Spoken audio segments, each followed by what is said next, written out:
We are looking at John Martin Fischer's views on what he calls Frankfurt Style compatibilism. I'm especially focusing in on an article he wrote in a book that was a compilation of tributes to Harry Frankfurt, but his views here are consistent with other views that he's written about, for example, in his book, The Metaphysics of Free Will. So he starts with a concern that he thinks is somewhat viable, a fairly legitimate concern. The idea that either God's existence or causal determinism would rule out moral responsibility. Now, they would be two kind of different reasons, and typically most philosophers don't lump these two things together. They seem to be different issues. I'm in that camp. I think these are very different issues.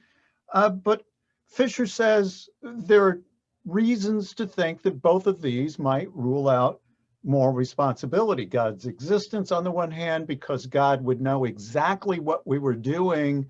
And it seems like, how could we be held responsible for something that God knew we were going to do anyway?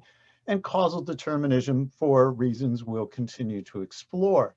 Now, Fischer concedes that it's natural to suppose if we only had one option available, as both of these views seem to imply, then we are compelled to act in the way that we do. But in that case, we can't really legitimately be held morally responsible for what we do.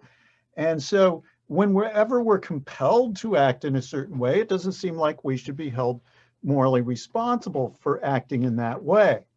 Now, he raises this as a concern, but he thinks both of these concerns are not really problematic.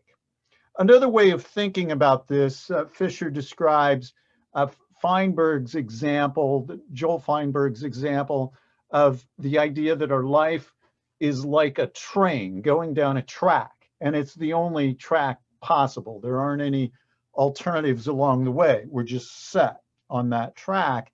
That seems like, maybe God's existence or causal determinism would imply that that's what our life is like. And if that's the case, then it seems we can't take any credit or blame for our achievements. We wouldn't be any more responsible for what we do than a robot, a program that's running that has to do things the way that is set in that one line, that one path. So Fischer acknowledges that these seem to be plausible views. However, he's convinced by Harry Frankfurt's stories, the Frankfurt Style examples, as I call them. So Fischer thinks the Frankfurt Style examples show that moral responsibility does not require alternative possibilities. You can be held morally responsible even in situations when there were no alternative responsibilities. So what we need to do is shift the debate away from alternative possibilities and the PAP, that principle of alternative possibilities, to focus on the actual sequence of events that lead up to somebody's behavior, the action that a person takes. And then Fischer describes a particular Frankfurt Style example where he updates it from Frankfurt's cases.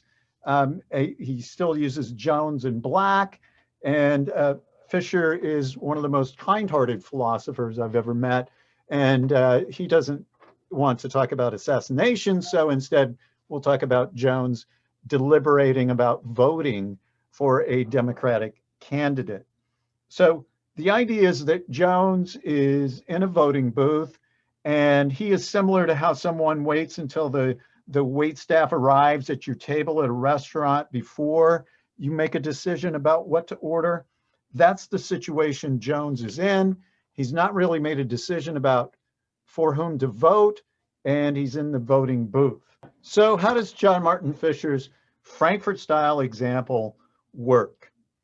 So here's the setup. We have Black, who is a liberal neuroscientist. He wants people to support more liberal candidates. And he wants Jones to vote for the Democratic presidential candidate. And he's implanted this device in Jones's brain. How it got there, how it works. We'll leave out the details. But the device works in this way. If Jones is about to vote for a Democratic candidate at T2, there's this involuntary sign in his neural processes at T1 that indicate he's going to do this. And so if the device detects that sign, then Black is satisfied. He doesn't need to intervene, and Jones votes for the Democratic candidate.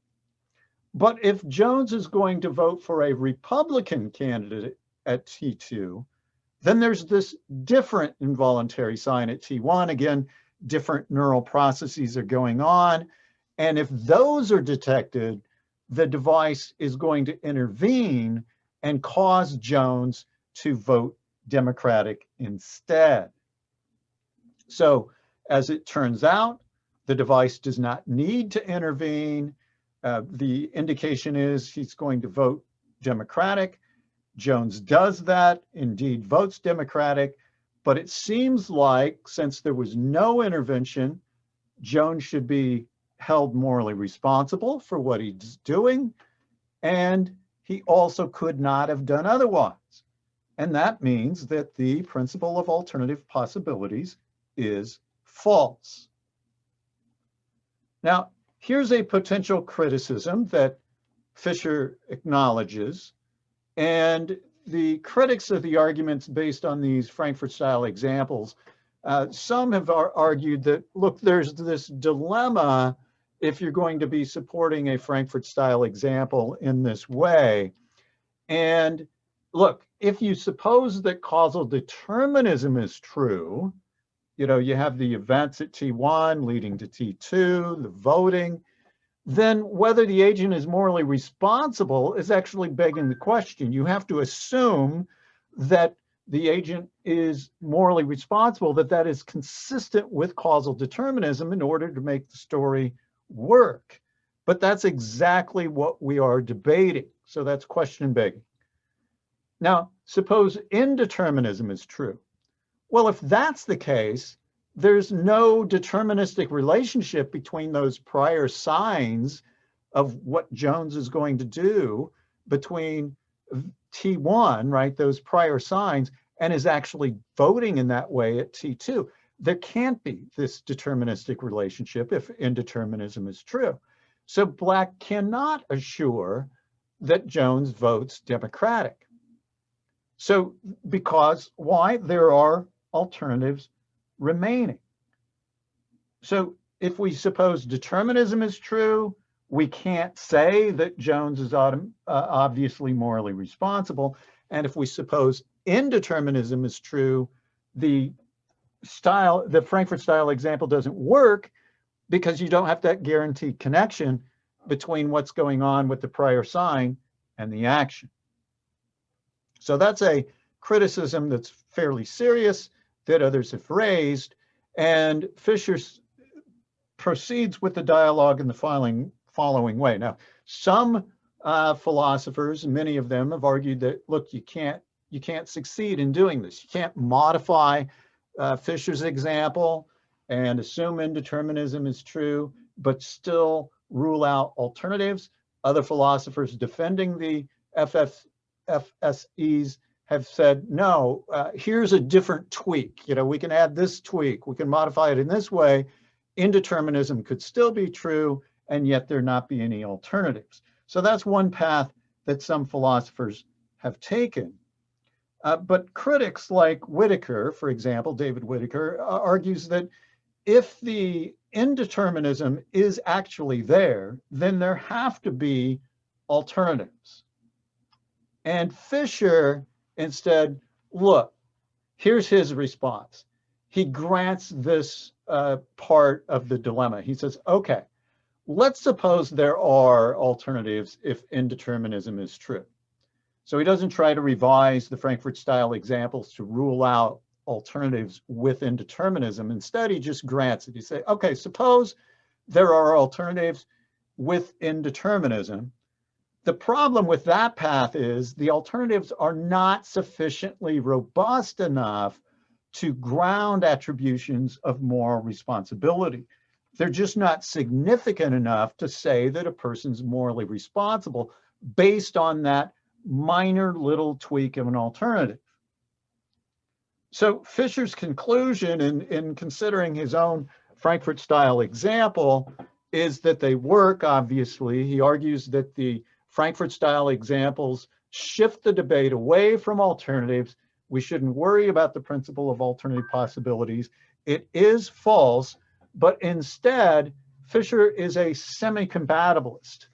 He agrees that determinism might rule out alternative possibilities, and because of that, he's actually an incompatibilist about free will. But he disagrees that this rules out moral responsibility, so he is a compatibilist when it comes to moral responsibility and determinism, right? He says, okay, maybe you don't have this genuine free will if determinism is true, but even if determinism is true, you still could be morally responsible.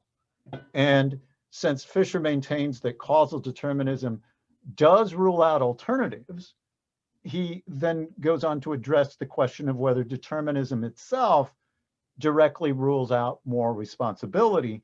And he, of course, thinks it does not. And that's going to be the topic of part 2. And we're going to examine some criticisms of Fischer's view, especially one developed by Robert Kane.